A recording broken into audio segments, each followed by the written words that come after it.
اعوذ باللہ من الشیطان الرجیم بسم اللہ الرحمن الرحیم الم تر الی الذین، کیا آپ نے ان لوگوں کی طرف نہیں دیکھا، یزعمون، جو کہ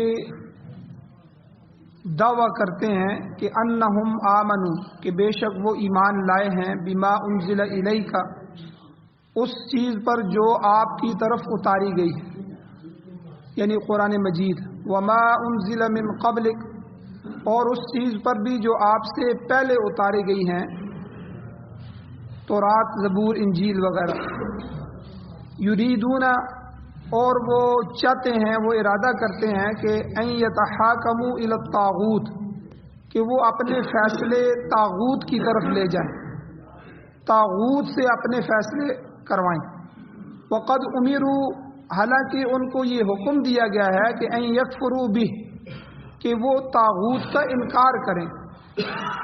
وَيُرِيدُ الشَّيْطَانُ، اور شیطان چاہتا ہے کہ ان یضلہم، کہ ان کو گمراہ کر دے، ضلالا بعیدا، گمراہی میں دور لے جا کر، دور کی گمراہی میں ان کو ڈال دے۔ وَإِذَا قِيلَ لَهُمْ، اور جب ان کے لیے کہا جاتا ہے کہ تَعَالَوْا إِلَى مَا أَنزَلَ اللَّهُ، کہ اس چیز کی طرف آؤ جو اللہ نے نازل کی ہے، وَإِلَى الرَّسُولِ، اور رسول کی طرف آؤ،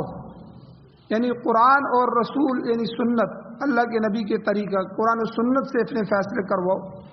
تو رأیت المنافقین، آپ منافقین کو، جو کہ اصل میں یہودی ہیں، ان یہودی منافقین کو آپ دیکھیں گے، یصدون عنک صدودا،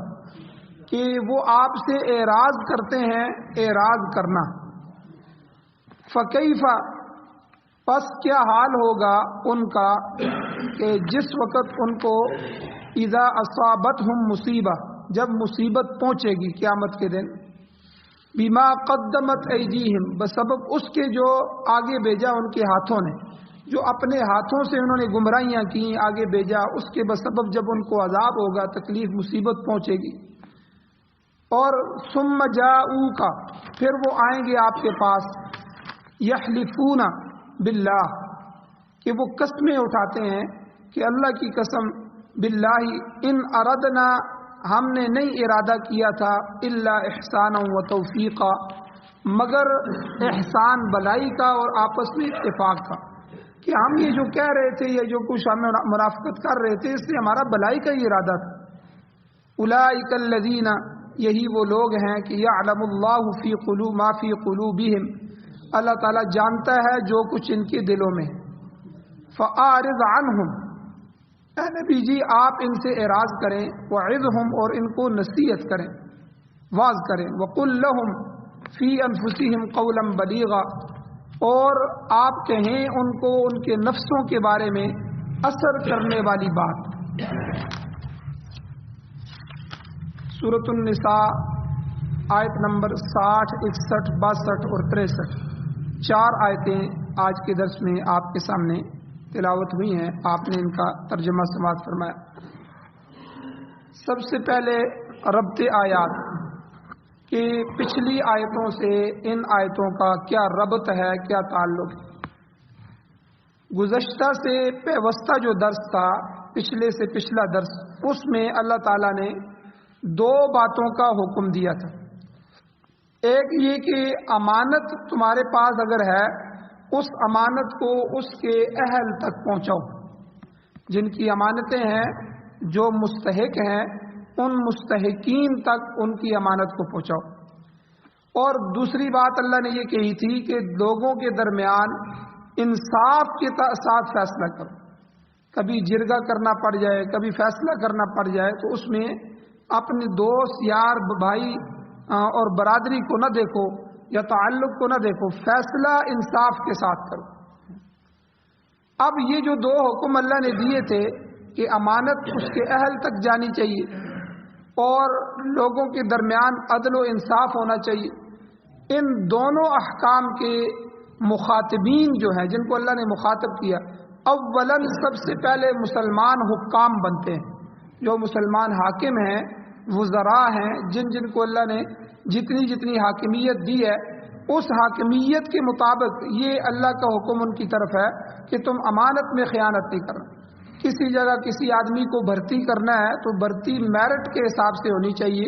بھرتی رشوت اور سفارش کے حساب سے یا اقربا پروری کے حساب سے نہیں ہونی چاہیے۔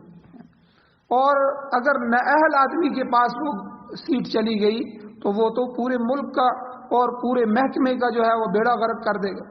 اس لیے کوئی بھی چیز ہے، حکام کے لیے یہ حکم ہے کہ وہ امانتوں کو ان کے اہل تک پہنچائیں۔ پھر حکام کے لیے یہ بھی حکم ہے کہ ان کی عدالتیں، ان کا جو سسٹم ہے وہ انصاف کی بنیادوں پر ہونا چاہیے۔ اور میں نے پہلے بھی ذکر کیا کہ ہماری عدالتوں کے متعلق جب پوری دنیا کی عدالتوں کا سروے کیا گیا تو اخراجات کا سروے کیا گیا کہ خرچہ، ججوں کی تنخواہیں، دوسرا تیسرا، سب سے زیادہ جو جوڈیشنری پر خرچہ آتا ہے وہ کس ملک کا ہے؟ تو ہمارا ملک عدالتی نظام پر جو خرچ کرتا ہے وہ خرچ پوری دنیا کے ممالک کے حساب سے تیسرے نمبر پر، یعنی سب سے زیادہ خرچ۔ اور جب خرچ اتنا ہوتا ہے تو انصاف بھی اتنا ہی ہونا چاہیے، لیکن انصاف کے معاملے میں جو ہے پاکستان کا جو نمبر ہے وہ 121واں یا 122واں ہے، یعنی اتنا غلط کرپٹ سسٹم ہے۔ یعنی سفارش، اور ایک کیس آپ نے شروع کر دیا تو 10 سال لگ گئے ہیں، 8 سال لگ گئے ہیں، 20 سال لگ رہے ہیں، تو انصاف نہیں ہو پا رہا، فیصلے نہیں ہو پا رہے۔ تو یہ ہماری عدل کی حالت ہے، قضاء کی حالت ہے، ججز کی حالت ہے۔ تو اس لیے مسلمان حکام کو یہ پہلے حکم ہے،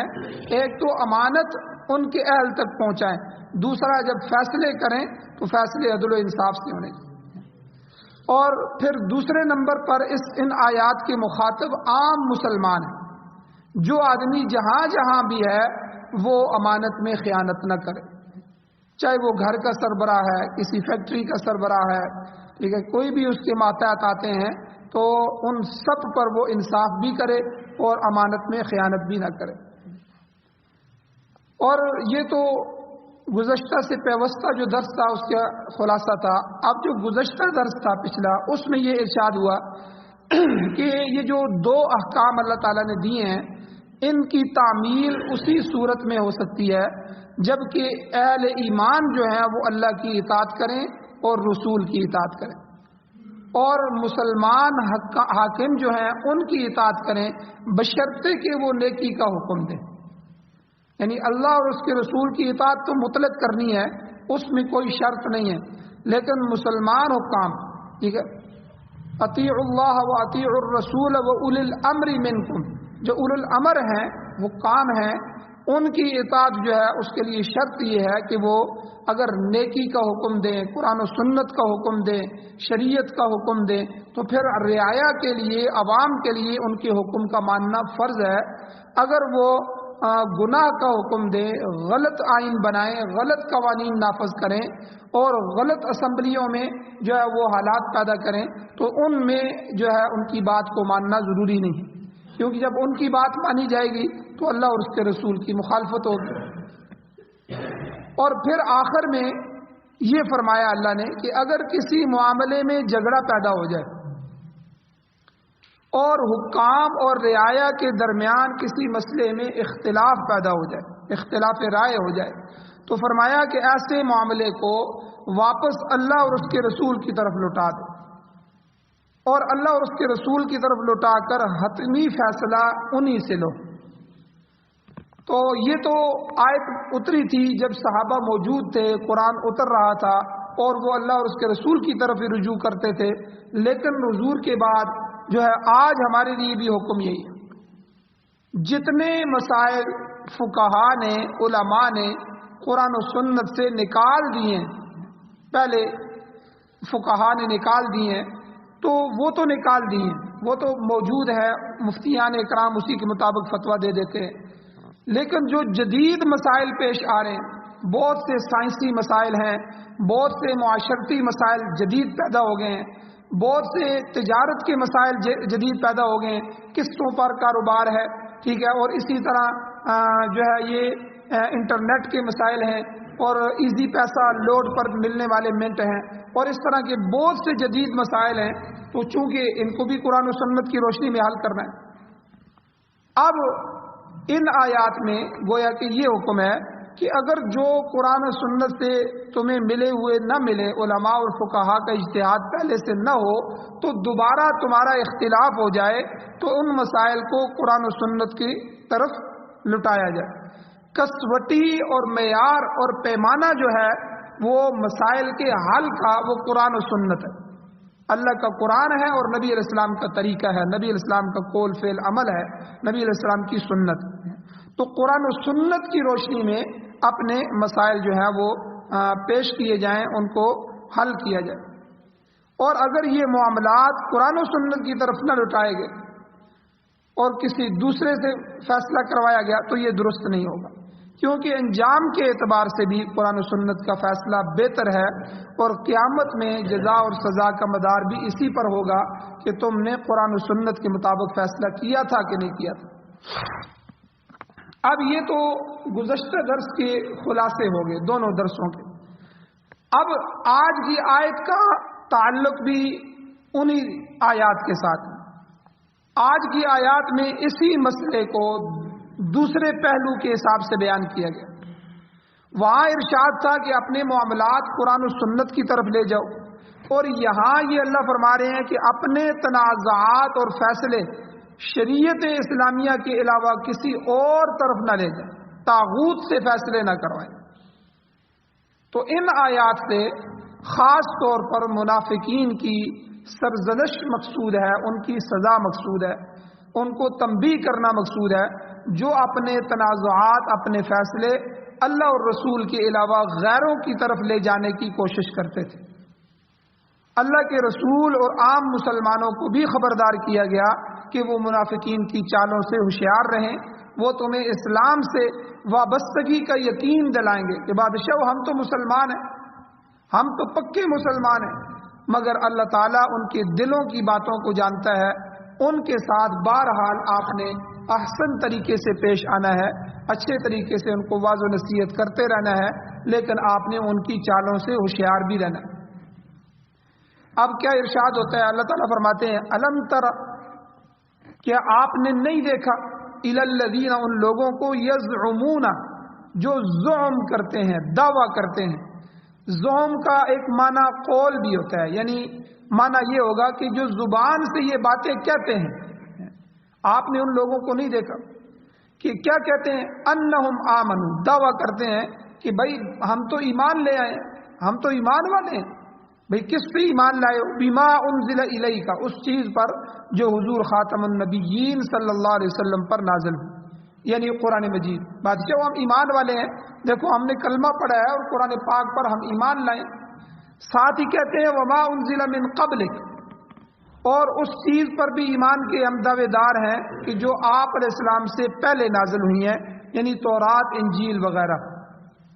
ایک ہی وقت میں دونوں پر کہتے ہیں بھئی ہم قرآن پاک پر بھی ایمان لائے ہیں، لیکن ہم پہلی کتابوں کو بھی مانتے ہیں، ان پر بھی ہم عمل کرنے کے دعوے دار ہیں۔ اصل میں مدینے کے رہنے والے اکثر یہودی تھے، اور پھر انہی میں سے کچھ لوگ ایسے تھے جو بظاہر ایمان لے آئے، یہودی بظاہر ایمان لے آئے، مگر در پردہ وہ منافق تھے اور مسلمانوں کے دشمن تھے، اور وہ مسلمانوں کو ناکام کرنے کا کوئی موقع ہاتھ سے نہیں جانے دیتے تھے۔ یہ لوگ اپنی نسبت جو ہے وہ سابقہ آسمانی کتابوں کے طرف بھی کرتے تھے، اور قرآن پاک کے ساتھ ساتھ سابقہ کتابوں پر بھی ایمان لانے کے دعوے دار تھے، دونوں دعویٰ۔ حالانکہ یہ دونوں دعوے تو نہیں چل سکتے۔ یاد رکھیں جب اگلی کتاب آتی ہے، نیا نبی آتا ہے، نئی شریعت آتی ہے، تو پچھلی شریعت منسوخ ہو جاتی ہے۔ تو اب آخر میں جب حضور علیہ الصلوۃ والسلام تشریف لائے، حضور علیہ السلام کا قرآن آ گیا، حضور علیہ السلام کا دین اور شریعت آ گئی، تو نئی کتاب آ گئی، نیا پیغمبر آ گیا، نئی شریعت آ گئی۔ اب پہلی جتنے بھی کتابیں تھیں، تورات تھی، زبور تھی، انجیل تھی، اب ان کا حکم ساقط ہو گیا، ختم ہو گیا، وہ منسوخ ہو گئی۔ اب ذریعہ نجات صرف اور صرف قرآن مجید ہے۔ اب یہ لوگ جو تھے یہودی، جو منافق تھے، مسلمان بظاہر ہو گئے تھے، اب یہ آ کر لوگوں کو کہتے تھے بھائی دیکھو ہم جو ہے وہ قرآن پاک پر تو ایمان لاتے ہی لاتے ہیں. کیا پہلی کتابیں اللہ کی کتابیں نہیں تھیں؟ پہلے پیغمبر اللہ کے پیغمبر نہیں تھے؟ تو ہم تو ان کو بھی مانتے ہیں اور ان کی کتابوں کو بھی ذریعہ نجات سمجھتے ہیں، تو ہم تو دونوں پر عمل کریں گے. تو یہ ایک ایسا تنازع تھا، یہ ایک ایسا مسئلہ تھا کہ جو مسلمانوں کے درمیان تشویش پیدا کر دے. اور آج بھی کئی لوگوں کو آپ نے دیکھا ہے اسمبلیوں میں اسرائیل کی وکالت کر رہے ہیں کہ بھئی اسرائیل بھی تو، ان کی کتاب بھی تو آسمانی ہے نا. ہماری پاکستان کی اسمبلی میں اسرائیل کو تسلیم کرانے کے لیے قرآن مجید کے حوالے پیش کیے گئے، غلط سلط کر کے قرآن پاک کی آیتوں کو پڑھا گیا. دیکھو قرآن پاک بنی اسرائیل، بھئی بنی اسرائیل کے جو واقعات قرآن مجید میں موجود ہیں، کسی جگہ اللہ تعالیٰ نے ان کی جو ہے فضیلت بیان کی ہے، موسیٰ علیہ الصلوۃ والسلام کی فضیلت بیان کی ہے، تو یہ تو ان کے اپنے زمانے کے حالات تھے. جب حضور آئے تو ان کا زمانہ چلا گیا، لیکن جو ہے وہ اسرائیل کو تسلیم کروانے کے لیے، اس کے بارے میں لوگوں کے دلوں میں نرم گوشہ پیدا کرنے کے لیے جو ہے وہ ہماری اسمبلیوں میں قرآن مجید کی آیات پڑھ کے جو ہے وہ معاملات کیے. یہ ابھی تازہ باتیں. تو یہ مدینے کے جو یہودی تھے، حضور کا زمانہ ہے، آپ اندازہ لگائیں، ابھی حضور کے زمانے کے بعد کی باتیں نہیں ہیں، حضور موجود ہیں، قرآن اتر رہا ہے، اور یہ یہودی چپکے سے آ کر مسلمان ہو رہے ہیں، بظاہر مسلمان ہو رہے ہیں، اور اندر سے جو مسلمان نہ ہو اس کو منافق کہتے ہیں. اب آ کر مسلمانوں کے درمیان تشویش پیدا کر رہے ہیں کہ بھئی ہم تو قرآن مجید پر ایمان لے آئے ہیں، دیکھو ہم سچے، انہم آمنوا بما انزل الیک،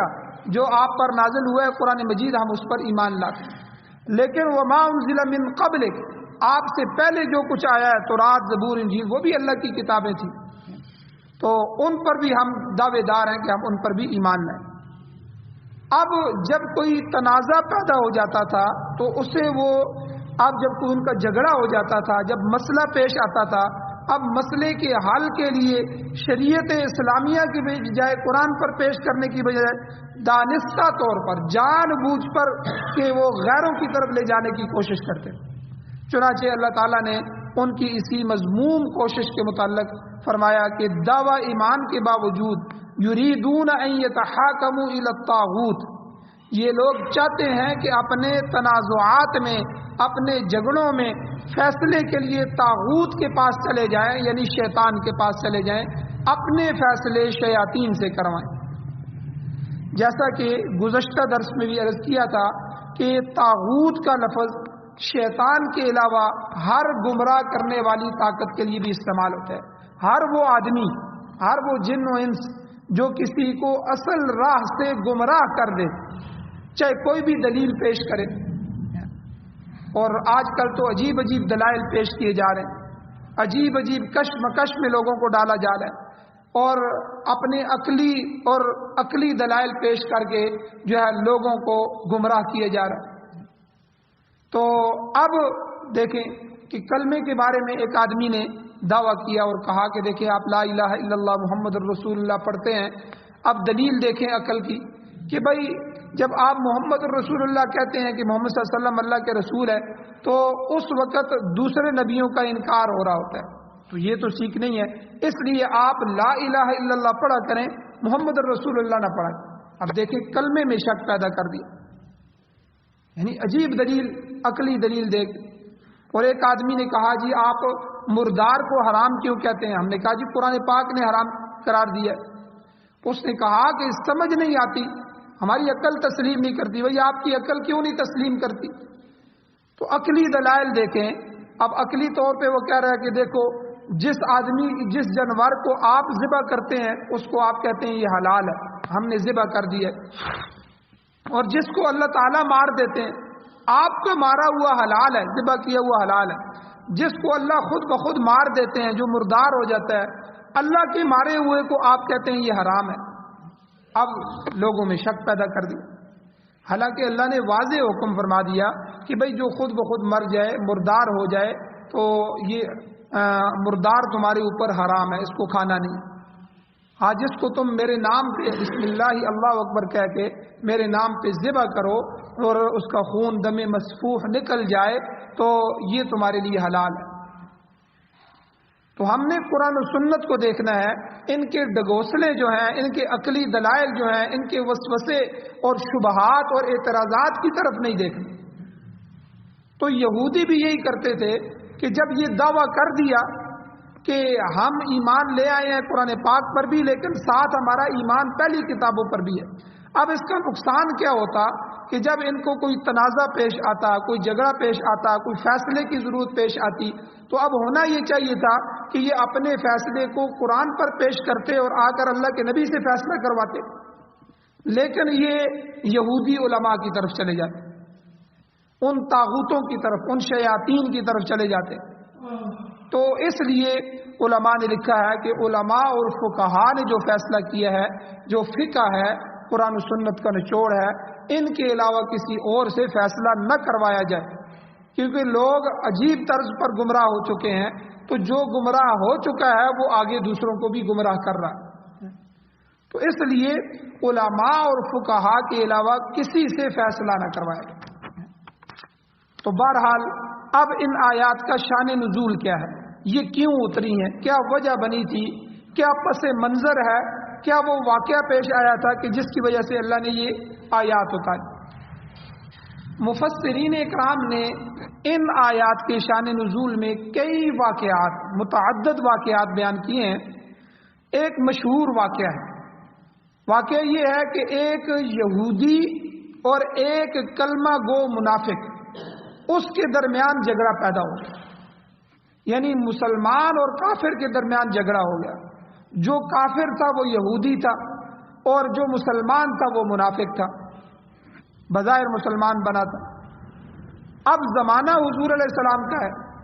تو حضور علیہ السلام کے زمانہ مبارک میں آپ خود بھی معاملات کا تصفیہ فرماتے تھے، اور بعض اکابر صحابہ ہیں جیسے حضرت عمر رضی اللہ تعالیٰ عنہ ہیں، حضرت علی رضی اللہ تعالیٰ عنہ ہیں، حضرت معاذ بن جبل رضی اللہ تعالیٰ عنہ، ان کو بھی حضور علیہ السلام نے قاضی مقرر کیا ہوا تھا، وہ بھی فیصلے فرماتے تھے۔ تو یہ حضرات بھی حضور کے ساتھ قاضی تھے۔ اب حضور بھی فیصلہ کرتے تھے، حضرت عمر، حضرت علی، حضرت معاذ بن جبل، یہ چند صحابہ بھی فیصلہ کرتے تھے، یہ بھی قاضی تھے۔ تو اب یہ جو جھگڑا ہوا منافق کے درمیان اور یہودی کے درمیان، تو اس تنازع کے تصفیے کے لیے یہودی زور دے رہا تھا کہ ہم فیصلہ حضور علیہ السلام کی خدمت میں لے کے جائیں گے یا حضرت عمر کے پاس لے کے جائیں گے، لیکن منافق اسے کہہ رہا تھا کہ نہیں، یہ ہم یہودیوں کا جو سرخیل ہے کعب بن اشرف، ہم اپنا فیصلہ اس کے سامنے پیش کریں گے، وہ جو فیصلہ کرے۔ دراصل یہ جو دونوں فریقین تھے، یہودی اور منافق، یہ سمجھتے تھے کہ اس معاملے میں وہ کہتے تھے یہودی حق پر ہے، یہودی کو پتہ بھی تھا میں بھی اس فیصلے میں حق پر ہوں، اور منافق بھی سمجھتا تھا کہ وہ حق پر ہے، لہذا یہودی اہل اسلام سے انصاف کی توقع رکھتے تھے کہ ہم حضور کے پاس جائیں گے تو حضور ضرور انصاف کریں گے، یہ یہودیوں کا یقین تھا۔ تو لہذا یہودی کہہ رہا تھا کہ میں اپنا فیصلہ، میں اپنا مقدمہ حضور کی عدالت میں پیش کروں،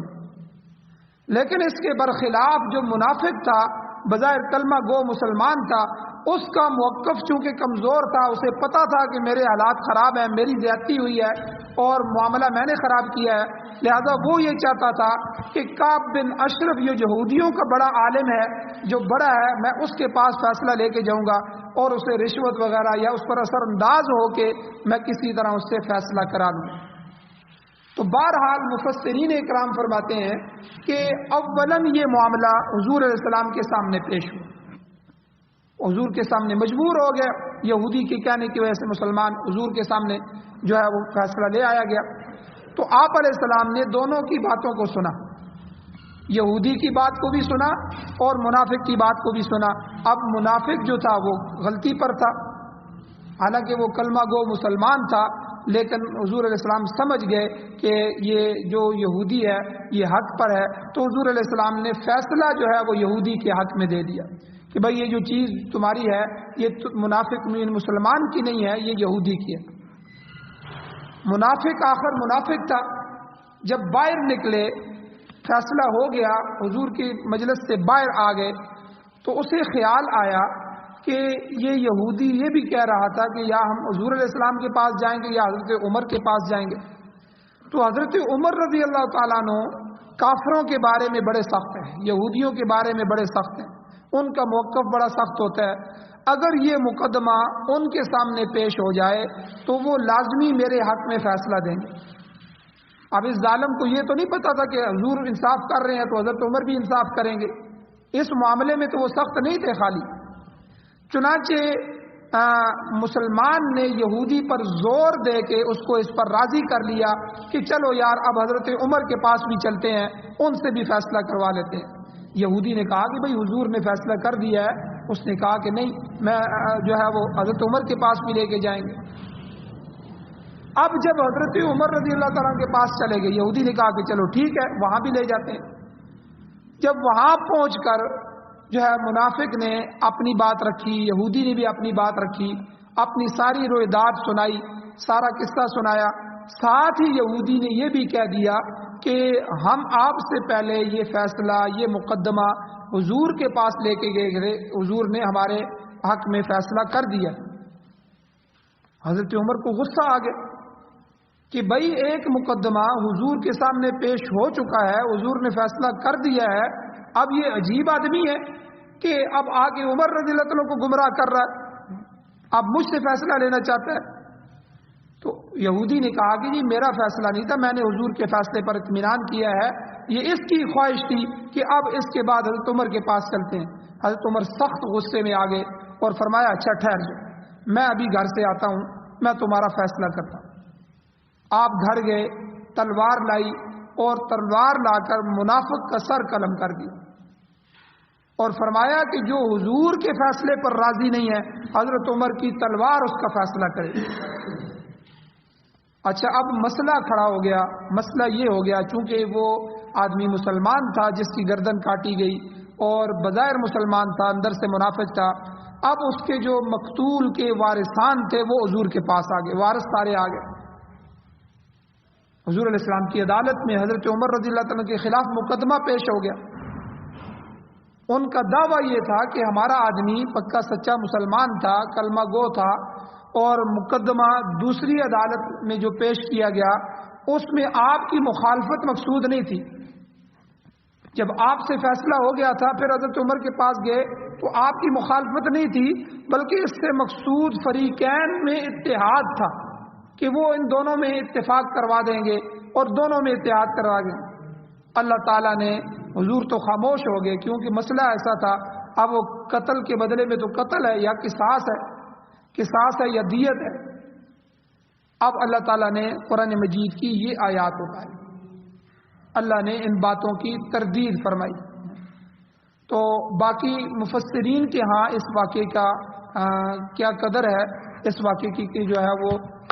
کتنی حیثیت ہے، تو بعد میں اس کو بھی بیان کیا جائے گا انشاءاللہ۔ لیکن اصل بتانا یہ ہے کہ ہم نے اپنے فیصلے اللہ اور اس کے رسول سے کرانے ہیں، قرآن و سنت کے مطابق کروانے ہیں، کسی اور غیر گمراہ انسان کو نہیں دیکھنا، نہ اس کی تقریر سننی ہے، نہ اس کی طرف جانا ہے، ورنہ وسوسے،